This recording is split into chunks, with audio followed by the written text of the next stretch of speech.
Hai, Assalamualaikum. Bismillahirrahmanirrahim. Rabbana sudurana wa yassir lana umurana wahlul 'uqdatam min lisana yafqahu qawlana. Alright, bersama saya lagi Sir Faiz untuk subjek prinsip perakaunan. Okey, kita masih lagi di dalam bab tingkatan 4. Hari ini kita nak belajar berkaitan dalam bab 7.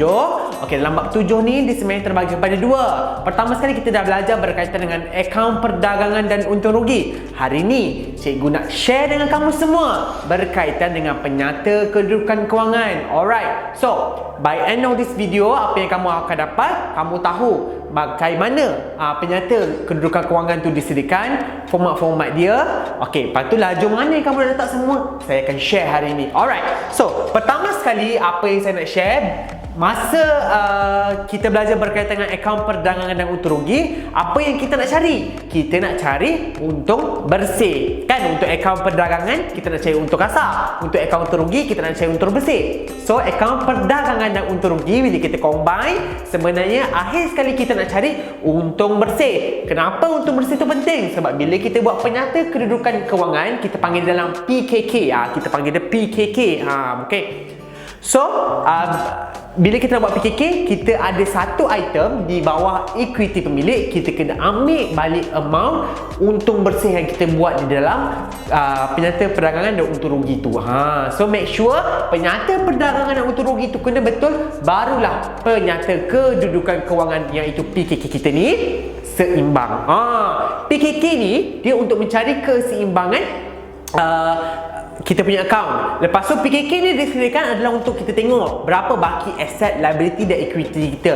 Yang kedua, kita nak tengok berapa modal kerja, apa fungsi modal kerja, supaya kita nak tahu aset kita mampu tak nak bayar, aset semasa kita mampu tak nak bayar liability semasa kita. Yang ketiga, kita nak tengok kedudukan kewangan ataupun sesuatu bisnes itu sendiri. Alright. So, cikgu akan share macam mana nak buat penyata kedudukan kewangan. Okey, cikgu panggil PKK boleh? Okey, PKK ni pertama sekali bila kita nak buat PKK ni, apa yang perlu kita ada ataupun item yang perlu kita ada adalah aset bukan semasa. Okey, ni cikgu share ni adalah tanpa pelarasan Yang ini yang basic dulu cikgu share. Macam mana dia punya format dia. Okey, aset bukan semasa. Apa contoh-contoh yang aset bukan semasa yang kita belajar? Ingat, aset bukan semasa ni adalah harta yang kita guna lebih daripada 1 tahun. Iaitu contoh, kenderaan. Cikgu tulis dalam bahasa. Cikgu tulis guna pen biru bagi nampak. Sebab cikgu tulis pakai pen hitam sebab baca tajuk. So ini kenderaan. Ingat, aset bukan semasa, betul kamu garis. Okey, kenderaan. Contoh bangunan yang kedua. Okey, lepas tu terus letak amount dia di laju hujung. Terus dapat kat sini. Okey. Dapat untuk aset bukan semasa. Yang kedua, kita buat aset semasa.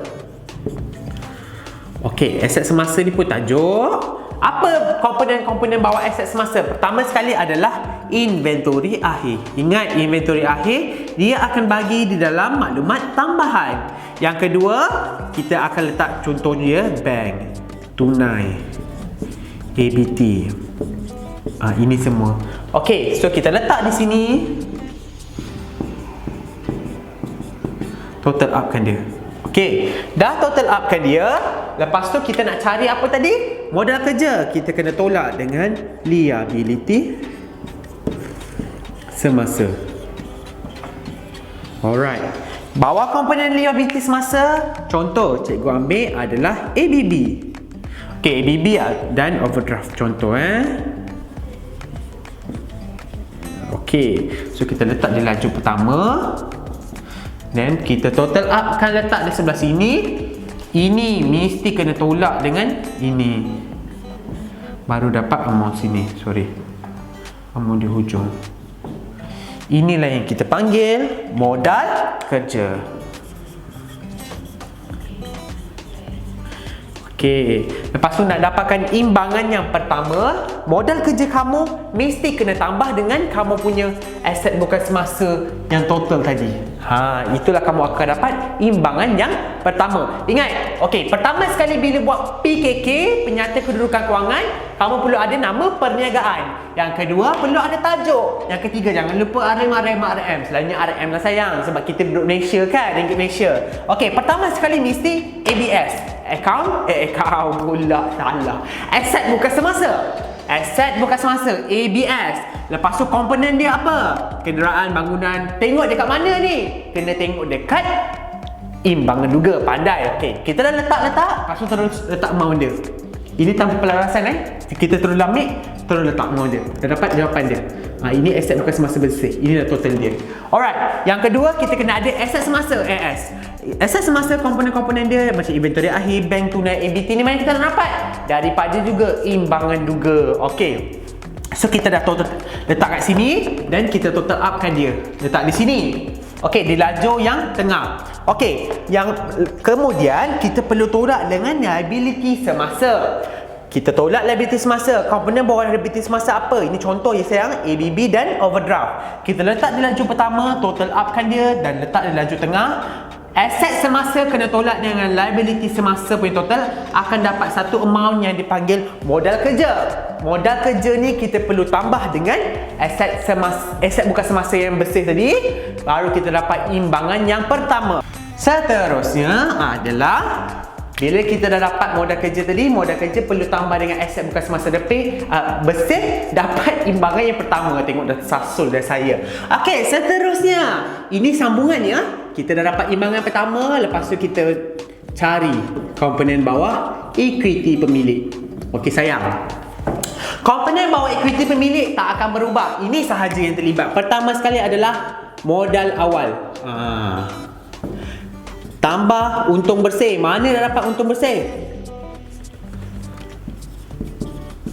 Daripada penyata perdagangan dan untung rugi yang kita buat sebelum PKK. Okey, dah dapat untung bersih, tolak ambilan. Akan dapat untung, untung sayang. Tunggu lagi, untung apa? Modal akhir. Okey, untuk modal awal kita letak di lajur tengah, untuk bersih pun lajur tengah dan kita total upkan dia dapat di sini. Lepas tu kita tolak dengan ambilan, akan dapat modal akhir. Okey, seterusnya komponen apa lagi yang tak ada? Liability bukan semasa. Okey, liability bukan semasa, contoh pinjaman bank. Gadai janji, contoh. Ini semua kita perlu tengok dekat dalam imbangan duga, dia punya komponen-komponen ni. Okey, lepas tu kita total upkan dia dalam lajur tengah dan letak di lajur hujung.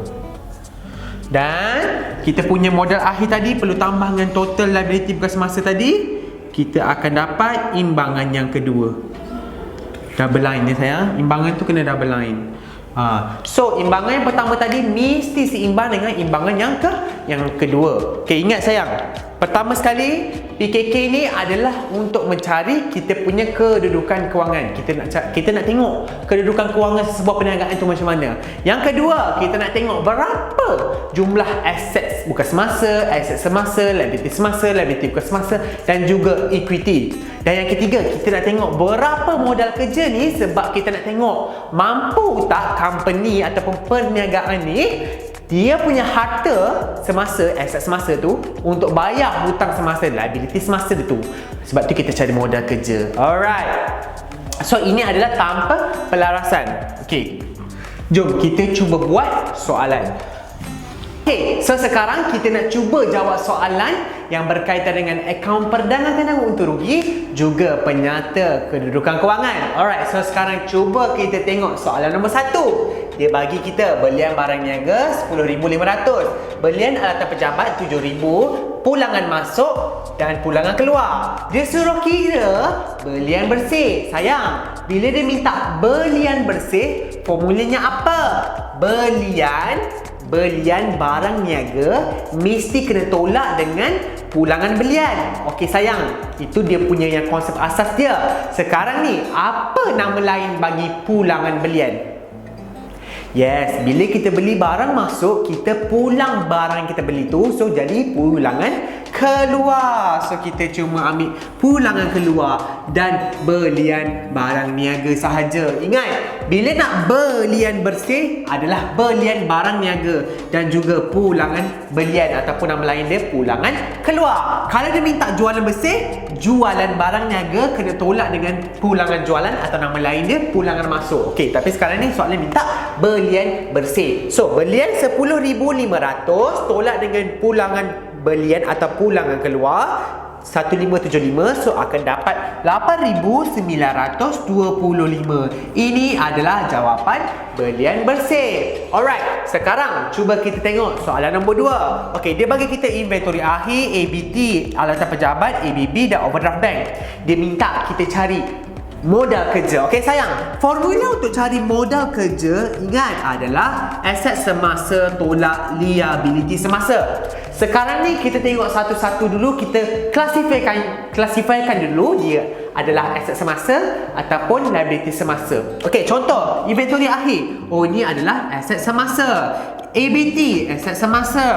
Alatan pejabat, aset bukan semasa. So kita nak ambil tak perlu, abaikan sahaja. ABB, liability semasa. Overdraft bank, liability semasa. Sekarang ni kita totalkan aset dulu. 14,160 tambah 11,340, kita akan dapat total aset semasa adalah 25,500. Okey, sekarang ni cari liability semasa pula. 7560 dengan 1380 akan dapat 8940. Okey, formula dia adalah untuk mendapatkan modal kerja, aset semasa mesti kena tolak dengan liability semasa. So kita tolakkan sahaja sayang, akan dapat 25,500 tolak 8940 akan dapat 16,560. Itulah dia macam mana kita nak dapatkan modal kerja. Okey, jelas sayang? Ingat, nak dapatkan modal kerja apa formula dia? Aset semasa tolak liability semasa. Okey, sekarang kita tengok soalan nombor 3. Dia tanya komponen penyata kedudukan kewangan. Ingat sayang, komponen dia cuma melibatkan aset, liability dan equity pemilik. Saya tulis EP saja. Kamu faham kan? Equity pemilik. Okey, boleh? Okey, dan yang terakhir sekali, dia bagi kita untung bersih, modal awal, aset. Sekarang ni dia minta kita cari liability. Okey, sekarang ni kita dah ada untung bersih, kita dah ada modal awal, kita dah ada aset. Okey, sekarang ni ingat tak kita punya formula? Modal awal kita kena tambah dengan untung bersih. Okey, modal awal berapa? 30,000 tambah dengan untung bersih 12,560 dapat 42,560. Ini untuk komponen bawah equity pemilik. Alright, sekarang ni kita dah ada aset 62,580. So, aset tolak dengan equity 62,580 tolak dengan equity 42,560 akan dapat liability iaitu 20,020. Itu sahaja sayang. Mudah bukan? Mudah sangat. Alright, boleh buat. Okey, nanti cikgu akan share lagi macam mana nak buat soalan berkaitan dengan akaun perdagangan dan untung rugi, juga penyata kedudukan kewangan. Alright, so itu sahaja setakat ni untuk video kali ni. Jangan lupa like, share dan subscribe kita punya subscribe dah bunyi dia. Jangan lupa like, share dan subscribe pula. Jangan lupa like, share dan subscribe kita punya channel e-tuition. Dan jangan lupa komen kalau ada apa-apa soalan. Okey, jumpa lagi untuk video yang akan datang. Assalamualaikum.